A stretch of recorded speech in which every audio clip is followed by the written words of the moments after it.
भगवान गोपाल कृष्ण महाराज की जय. गीतेमध्ये भगवंतांनी सांगितलंय की आसक्ती सोडा.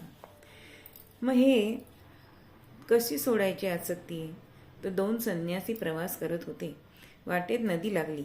तेवढ्यात खूप आरडाओरडा झाला. कोणीतरी नदीत बुडत आहे. एका संन्याशाने पटकन उडी मारली. बुडणाऱ्या व्यक्तीला खांद्यावर टाकलं. झपझप पावलं टाकीत तो काठावर आला. आरडाओरड करणाऱ्या त्या लोकांजवळ त्याने त्या व्यक्तीला ठेवले आणि तो आपल्या रस्त्याने चालू लागला.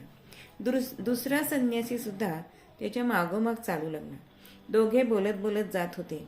पहिला संन्यासी म्हणाला, आपले गुरुदेव हे अंतर्ज्ञानी आहेत. त्यांना सर्व समजते. त्यामुळे आपल्या हातून चूक झाली तर त्यांच्यापुढे उभं राहण्याची हिंमत कोणालाच होत नाही. दुसरा संन्यासी केव्हापासून चुळबुळ करत होता. आता मात्र त्यांना राहवेना. तो म्हणाला, मग तुला आज भीती वाटत नाही? कशाबद्दल? कशाबद्दल म्हणजे? सकाळच्या प्रसंगाबद्दल नदीवरच्या. त्यात काय घाबरायचंय? एखाद्या जीवाला वाचवणं हे काय पाप आहे?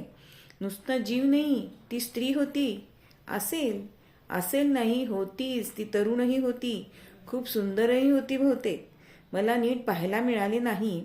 मी तिचा फक्त हात पाहिला, पण तो इतका गोरापान आणि नाजूक होता की ती नक्कीच सुंदर असणार. अरे असेलही, पण त्यात माझा काय दोष? असं कसं म्हणतोस? आपण संन्यासी आणि एका स्त्रीला स्पर्श करायचा म्हणजे? वेड्या, मी एका जीवाला वाचवण्यासाठी फक्त काही क्षण खांद्यावर घेतले, पण तू तर तिला तरुण सुंदर स्त्री बनवून संपूर्ण दिवसभर डोक्यात ठेवलीस. पहिला संन्यासी दुसऱ्या संन्यासाला म्हणतो, आसक्ती ही अशी असते.